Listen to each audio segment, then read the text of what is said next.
Well, so a few things have happened. Damn few. I'll be back in a sec. Anyway, what has happened is the FRG train wreck quit working. And what had happened, I believe, I sprayed a little contact cleaner into this bearing. It's real hard to see. Well, it's in there. Right, there we go. Down in there, those ball bearings. And the local oscillator seemed to be shifting. I was losing track of my channels. A couple times it went back, a couple times it went forward. It didn't make any sense. So I stopped what I was doing and I gave the thing a quick looking over, and what had happened is I think some of the contact, this is the deoxit contact cleaner, had dripped from this bearing onto the circuit board next to it. Okay, no big deal. So I went in the house and got some alcohol and cleaned it all off and blasted it. Then the oscillator wouldn't, it was weird. You could tune it, but it wouldn't stay still. It was real bizarre. So I gave up and just put the thing away, and I tried it again this morning and the same thing happened. And when I look at it on the oscilloscope, the amplitude of the local oscillator jumps up and then goes down. As it goes down, I don't know if I can, let's say the center frequency starts here, and as the level goes down, it drifts. It makes this little J, for lack of a better word. Anyway, so I took this all apart, because I believe this is in this tuning mech, and it's plenty dirty, and it's got a lot of crumbs, and this won't focus. This is the other gearbox, or this is kind of a right angle gearbox. It sits in the machine this way. This comes out the front. This is the local oscillator. These are some tuning, and I'm going to screw around and drop the thing. And while I'm in here, I'm going to clean this. This is a mechanical stop. It's made up of all these little washers that spin around, and when they line up, then the thing stops. This is the gear train that runs the drum dial. That's real interesting to get off. This sits in a little cradle. These little ears are here, and you have to get this drum off, and it doesn't look real obvious. You can't take the face off. There's a meter movement in the way. Finally, what I did was I loosened this lock nut, or this nut and lock washer, and took the thing and tilted it slowly and got it off there. It's a damn tight fit. I also fiddled with this set screw thinking maybe this pin comes out. This is the anti-backlash assembly and stuff. So I'm going to clean this up. If this doesn't fix this, I'm not sure what's going on. I guess I'm going to have to really put on my old thinking cap. The only thing I can think of is that maybe some deox contaminated this assembly, and it is crudded up. See this dark place here and here? And there's a lot of crud there. And I don't think I was ever as successful in cleaning this contact in the back. So I'm going to hose this all down and try again. So I'm just going to do that. I did this on purpose. You can see all these particles. And I cleaned it once here, and I cleaned it once here, and then here, and the particles are getting less and less. But I've still got some to clean, and I gotta, hopefully the boss won't come in and see this hell of a mess. So I'm not sure if this is rust from the chassis or what this is, and the thing's getting a little cleaner. And I've just been hosing the whole thing down with this electronic cleaner. Unlike the old days, we're for the old days. I used to use, what was that stuff? Tune-O Wash.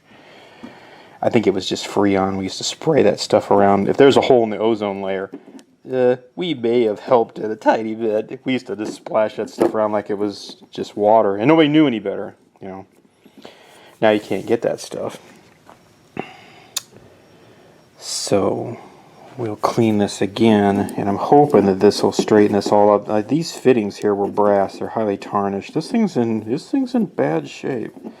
It's got a lot of hidden problems, and they're kind of slowly popping out of their boxes.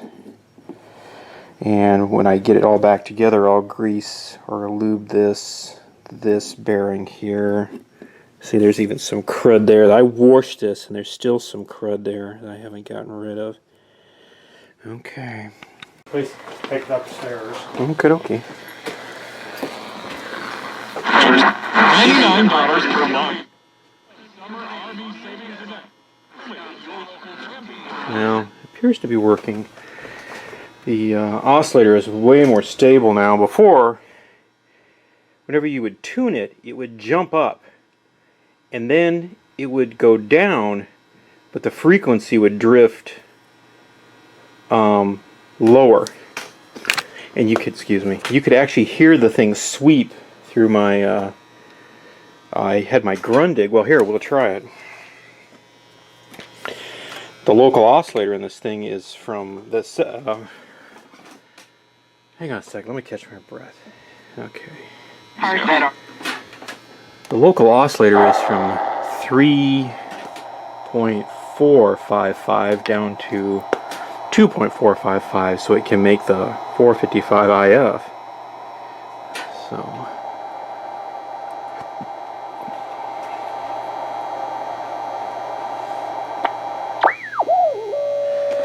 I couldn't do that before. It would drift all over. It's a little microphonic, nothing.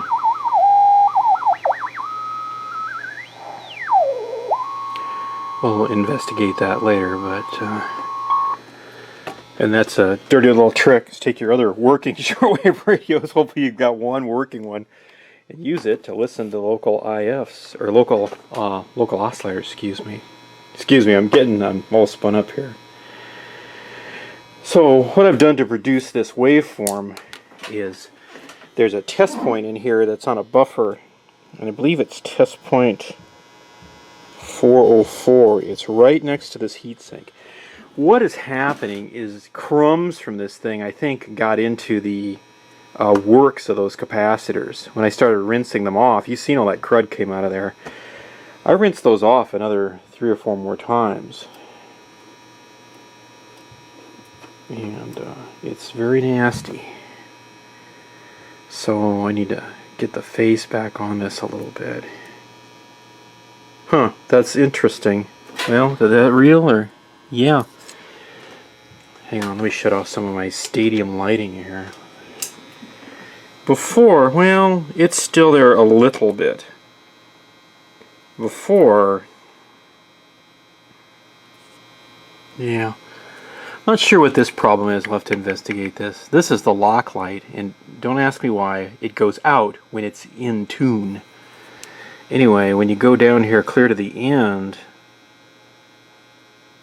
you can see that it really shows up on the camera. It never really goes all the way out, down low, but up high it does. That's probably a relatively simple fix. It's probably just a little touch up to the alignment, maybe.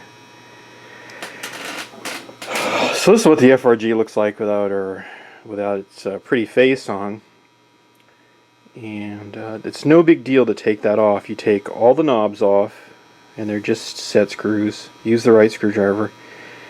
And then you loosen the screws. They're little countersunk screws around the perimeter of the thing. There's like 2 on every side. And then the whole face, you kind of work it off. And that just takes that ring, that beauty ring. Now to get the actual face off of here, it's actually sandwiched between some foam.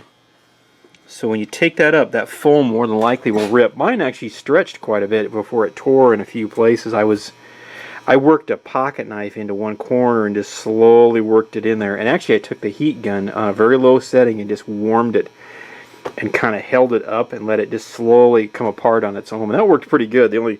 This is my fault. I got excited. I thought, oh, I'm done, and I yanked it off, and it's, anyway. So while we're in here, we'll do a little cleaning. I'll dust the speaker very carefully.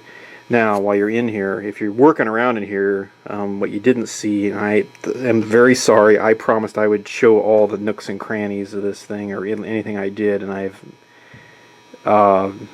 I just screwed up. That's all there is to it. I got excited and the camera went bye-bye, and I have a lame excuse or a cheap rationalization, but it's pretty lame. I left the SD card at home, but I have another one. So much for a cheap rationalization. Try and go a week without one. This would be a really great time to replace these bulbs, whether they're running or not. They're just little brackets in there. And that's interesting. That was out. And I can't remember. Does this have a light for the meter? No. So after you take all that stuff apart, now would be a really great time to clean all this stuff. And I may have to depopulate this thing to really get this cleaned up. This is a big mess. Now I did get out the Dremel Moto tool and a little wire brush and kind of make a couple passes at some of this stuff, mostly along the edge, just to see what it would do. This has been cleaned, believe it or not, and now it's just down to the stained metal. Here, I have a feeling this will never be correct ever again. One thing I could do is I could take this completely apart. I don't think is that formidable, and I could take it to one of the plating places and have them acid etch the thing a little bit. Your local plating place, if you're going there with your hat in your hand and tell them exactly what you're doing, and don't be surprised at the prices. They've gone up quite a bit over the years because of well, what they're doing. They're working with caustic chemicals and other fun stuff. But the local mom and pop place I go into, they're actually always interested in the weirdo stuff I bring in. 99% of their business is car parts. You know, they have a ton of parts in the winter, and then they don't see anybody in the summer except me.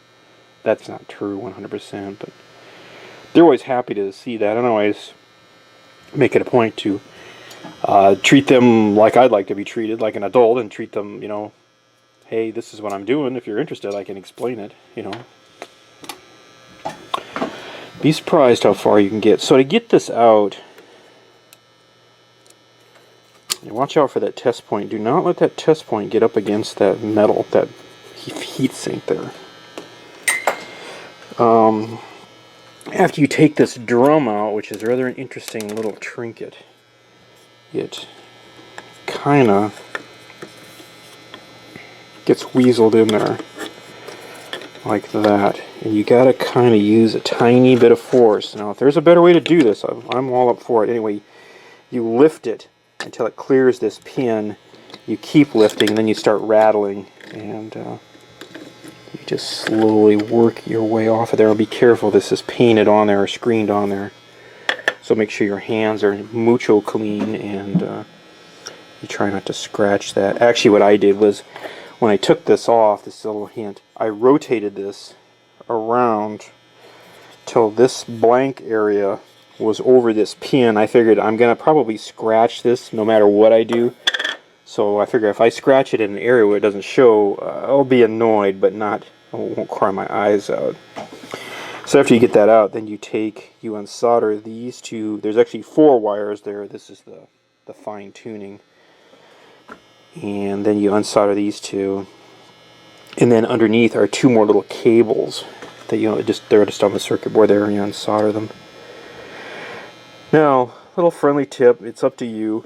A lot of people find the fine tuning a little coarse, which is funny because it's the fine tuning. Anyway, if you want to like take that out of it and slow it down even more, you can put a very small cap in series with one of these leads, probably this lead here.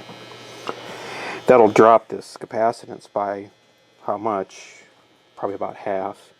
Then it won't be as sensitive. That's pretty broad, but I don't know. I'm just going to leave it alone. Okie dokie. Well, we got more scrubbing and washing to do, but now it's running again, and I feel a lot better at least. Okie dokie. Well, if I leave anything out, let's see. Oh, the speaker. One thing you didn't see me do is I have pieces of plastic that I cover those with, or just take them out. You know, when you're rolling around and to be really honest, when you're getting grumpy, sometimes things go through things and you don't need to punch a hole in your beloved new toy speaker. Just take the thing out. Oh, especially on an old radio. You know, something like this, you have a chance of fixing it. An old radio is getting a little hazy, especially if it has a magnetic field. Although, sometimes those punctures can be repaired with some glue. We'll do one of those one of these days if you're interested. Well, so we got it back on the road again. And what I think was happening is, like I said, that dirt, I think it was rust was getting in there. And it was kind of like, you know, a ball bearing between two sheets of plywood. Once it gets in there and worked in there, it's not going to come out with some intervention. So like I said, I cleaned it with that CRC cleaner and dried it out really good and re-lubricated it very carefully. And then I gave the whole thing to Ray to let him look at it. He spotted some potential dirt. We chased it out with some canned air. And don't get in a hurry and don't get to bending on it. You'll be fine. Okie dokie. Well, let's see about cleaning the face up on this thing. Well, so we got the face back on here. I think I feel a little bit better now. And here's some of the... This is from knobs. I washed some of these knobs. I just sprayed them with this cleaner. It's just a cleaner. Anyway, this is the gunk. I gotta wash my hand with oven cleaner from that crap. All that. I don't want to. So it's feeling a little bit better. It's not pretty, but it's not ugly either. It's probably about in the middle of the road, and we can probably do a little bit better. I'm trying to figure out what to do about this corrosion. Now, there are some places I've taken the wire wheel on the Dremel tool and ground into it. And this is such a place, so is this. On in here, the top of this cap for some reason. Hey, that's what happens when you give people power tools. They start doing things. So, I don't know. It's not pretty. So what to do about all this? Well, we've kind of done this all backwardy. Actually, what I should have done was I should have kept going and took that face off and took those boards out and just started cleaning everything. But like I said, I wanted to get going there and see what was really wrong with this. And that's okay. You can always clean this stuff again. What I might do is I might sit and play with this a little bit more. I'm puzzled about a couple little things here. This puzzles me. The lock light dims. Now, it does dim, but it doesn't. I don't know what that's about. It's some level issue. I don't know. A little research is in order. I've been sitting here letting this run. I'd always heard that these were a little hard on the transformers. This one appears to be, I don't know, fine, but I don't know. You're going to take a little strain off the thing, turn the lighting off if you don't need it. I'll be the first to admit that the power supply in the FRG 7 is, what's a good word? Basic, I think is a good word. It could be improved. But it does work. So, what can we do about this? Well, I could just ignore it. It probably will come back to bite me because I got a feeling these crumbs are just going to keep crumbing along until either A, I give in, or B, something bad happens. We already kind of had that go on over here, so that's probably a shadowy warning. I could just take some, sandpaper or the Dremel tool or a screwdriver or putty knife or whatever, little wire brushes. I could try and mask all this off very carefully and try and clean that off of there and then just seal it. I could just seal it. And by seal it, I mean paint over it with, I don't know, lacquer or shellac or varnish or polyurethane might be a good sealant. It wouldn't be pretty, but it would stop the advance of this.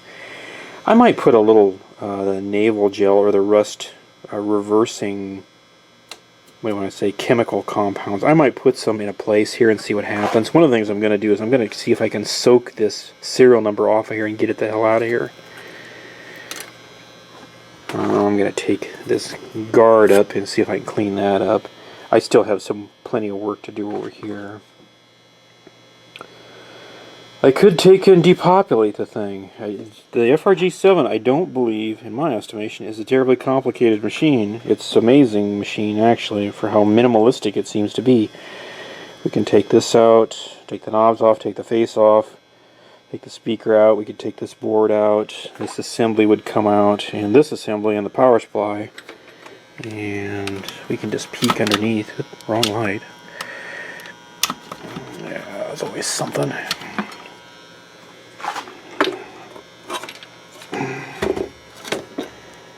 And there really isn't a terrible lot to the harness of this thing. We could take after we took the face off, we could take all the switching and switches and stuff. I mean, just leave it soldered to the harness and just push it back, and it might just pop out.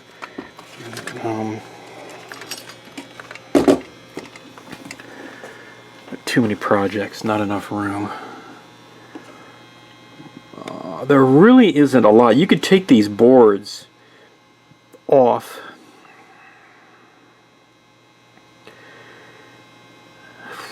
I don't think I'd unsolder that. I think if I had to, maybe unsolder all this.